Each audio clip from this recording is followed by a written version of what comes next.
할렐루야. 우리 주님, 나 같은 죄인이 고난받으시고 죽으시고 부활하셨습니다. 주님의 은혜가 고난주간에 기도하는 여러분에게 충만히 임하기를 바랍니다. 오늘 고난주간 세 번째 날입니다. 4월 8일 수요일 말씀은 마가복음 12장 13절로 24절까지입니다. 그들이 예수의 말씀을 책 잡으려 하여 바리새인과 헤롯 땅 중에서 사람을 보내매 와서 이르되 선생님이여 우리가 아노니 당신은 참되시고 아무도 꺼리는 일이 없으시니 이는 사람을 외모로 보지 않고 오직 진리로서 하나님의 도를 가르치심이니이다. 가이사에게 세금을 바치는 것이 옳으니까 옳지 아니하니까 우리가 바치리까 말리까 한데 예수께서 그 외식함을 아시고 이르시되 어찌하여 나를 시험하느냐 데나리온 하나를 가져다가 내게 보이라 하시니 가져왔거늘 예수께서 이르시되 이 형상과 이 글이 누구의 것이냐 이르되 가이사의 것이니이다. 이에 예수께서 이르시되 가이사의 것은 가이사에게 하나님의 것은 하나님께 바치라 하시니 그들이 예수께 대하여 매우 놀랍게 여기더라. 부활이 없다는 사두개인들이 예수께 와서 물어 이르되 선생님이여 모세가 우리에게 써주기를 어떤 사람의 형이 자식이 없이 아내를 두고 죽으면 그 동생이 그 아내를 취하여 형을 위하여 상속자를 세울지니라 하였나이다. 칠형제가 있었는데 마지가 아내를 취하였다가 상속자가 없이 죽고 둘째도 그 여자를 취하였다가 상속자가 없이 죽고 셋째도 그렇게 하여 일곱이 다 상속자가 없었고 최후의 여자도 죽었나이다. 일곱 사람이 다 그를 아내로 취하였으니 부활 때 곧 그들이 살아날 때 그 중에 누구의 아내가 되리이까? 예수께서 이르시되 너희가 성경도 하나님의 능력도 알지 못함으로 오해함이 아니냐. 아멘. 오늘 본문은요, 악한 계략에 대한 예수님의 지혜로운 답변을 보여주고 있습니다. 두 가지 부류의 사람이 예수님을 찾아옵니다. 첫 번째 부류의 사람은 바리새인과 헤롯 땅 중의 일부가 예수님께 찾아와서 이제는 정치적인 문제 가지고 예수님을 책잡으려 합니다. 두 번째 부류의 사람은 사두개인들입니다. 부활의 문제 가지고 예수님을 또 난처하게 만드는 질문을 던집니다. 첫 번째 질문이 무엇입니까? 바리새인과 헤롯 땅이 던지는 질문은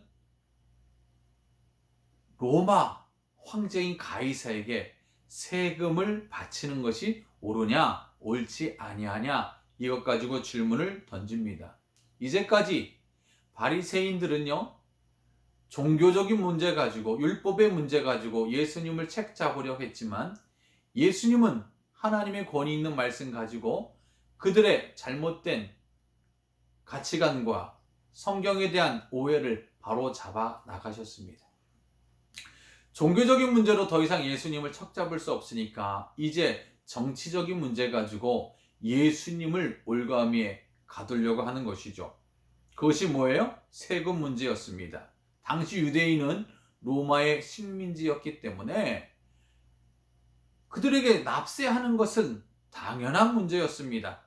하지만 믿음을 가지고 살아가는 이 바리새인들에게는요, 이 세금 문제가 아주 민감한 사안 중에 하나였습니다. 왜냐하면 이 바리새파는 경건하게 살아가는 믿음의 사람들은요, 율법을 중시하고 하나님을 하나님으로 섬기는 이 믿음 가지고 살기 때문에 우리에게 왕은 로마 황제가 아니라 하나님만이 왕이시다. 이 믿음으로 살았거든요.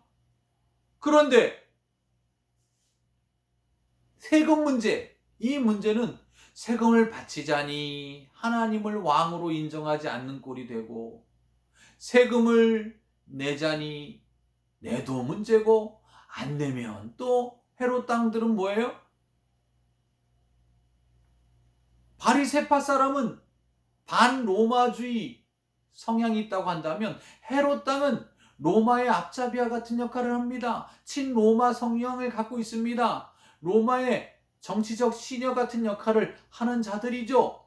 세금을 안 낸다? 그러면 헤롯 땅이 뭐예요? 너희는 로마 황제의 다스림을 거부하는 반역자들이다. 반역자로 몰리게 생겼습니다.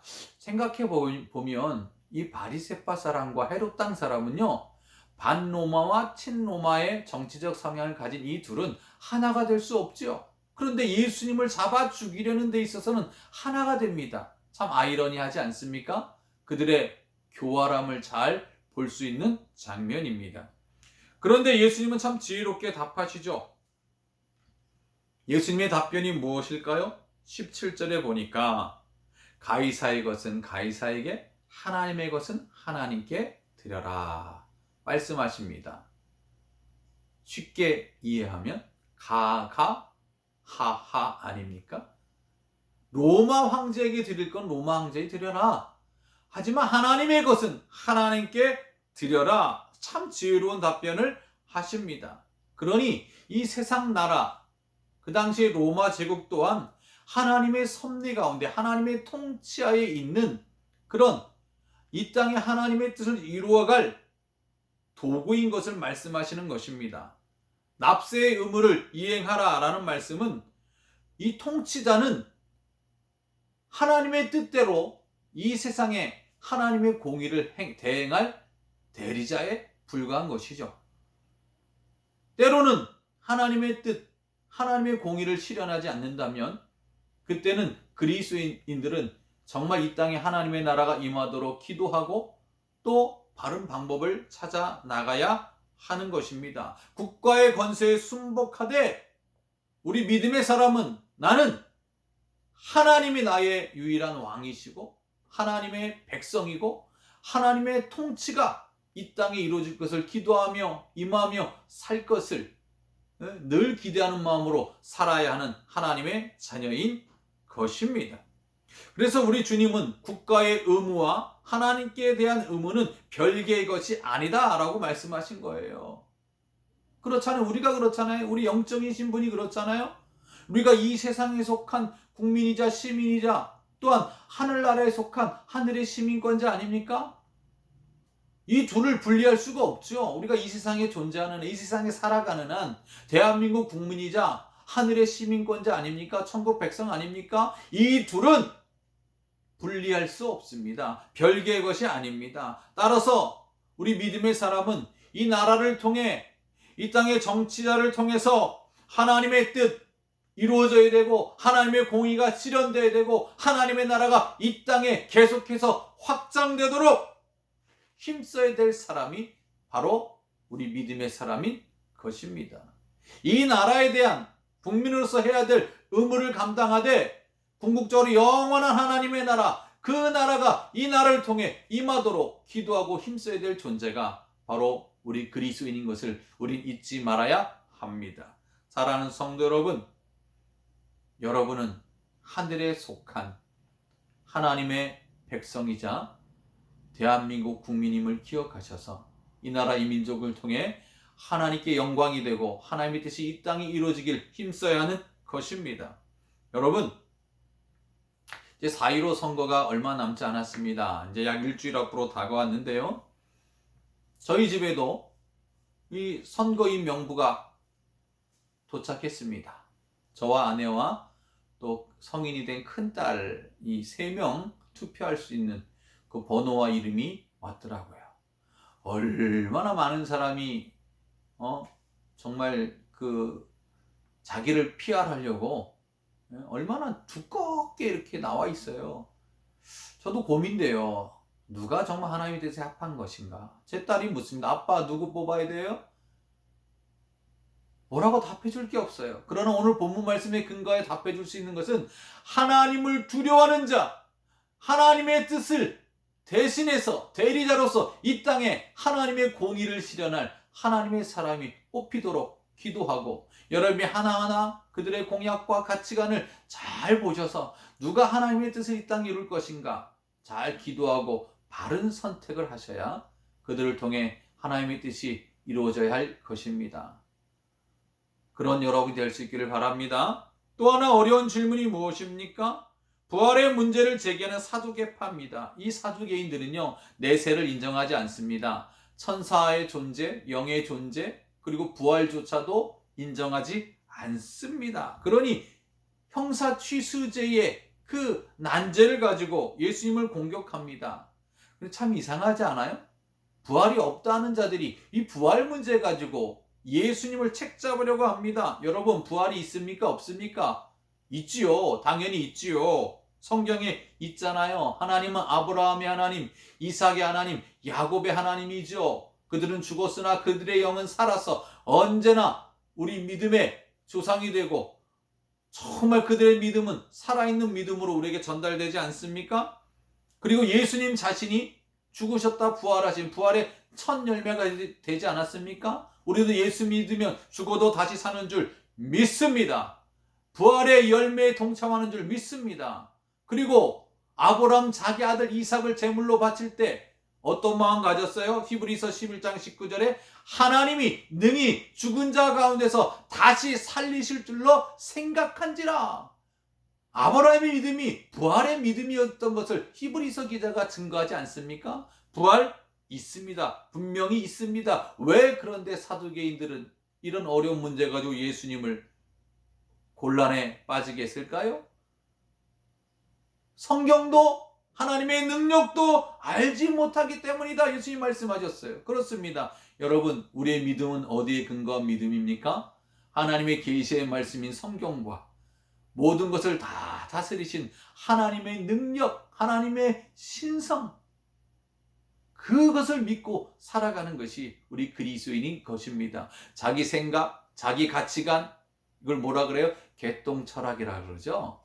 여러분, 나만의 생각, 개똥철학과 세상의 가치관은 내려놓으시고 하나님의 말씀 속에서 하나님의 분명한 뜻을 발견하시고 이거 붙들고 살아갈 수 있길 바랍니다. 말씀대로 믿읍시다. 성경을 붙듭시다. 우리에게 힘을 주는 것은 하나님의 말씀이고 내세에 대한 분명한 확신을 주는 것은 다른 그 무엇이 아니라 하나님의 영원한 말씀입니다.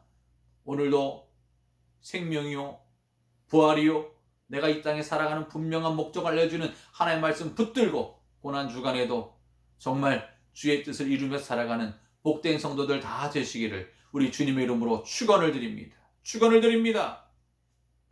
하나님 아버지, 하나님은 나의 유일한 왕이십니다. 왕의 백성으로 이 땅에 살면서 이 나라를 통해 하나님의 공의와 뜻이 이루어지도록 늘 힘쓰며 기도하며 하나님 나라의 확장자로 살아가게 하옵소서. 죽어도 다시 사는 부활은 예수님께서 친히 보여주셨고 성경에 수많은 증거들이 부활이 있음을 말씀해주고 있습니다. 내세에 대한 분명한 확신, 부활 신앙 가지고 이 고난주간을 믿음으로 잘 이겨내게 하여 주옵시고 오늘도 주의 영광 위에 살아가게 하여 주시옵소서.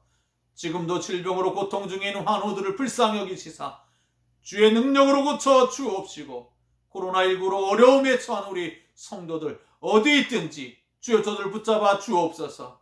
아버지 새 힘 주옵소서. 이 위기를 잘 극복할 수 있도록 힘 주옵소서. 이 나라 이 민족을 붙잡아 주셔서 이 어려움을 통해 하나님 앞에 철저히 회개하고 하나님 앞에 나아가는 복된 백성들 되게 하옵소서. 오늘도 우리의 삶에 주님 함께해 주실 줄 믿고 감사드리며 예수님의 이름으로 기도드립니다. 아멘. 할렐루야. 오늘도 주님이 여러분과 함께 하십니다. 할렐루야. 감사합니다.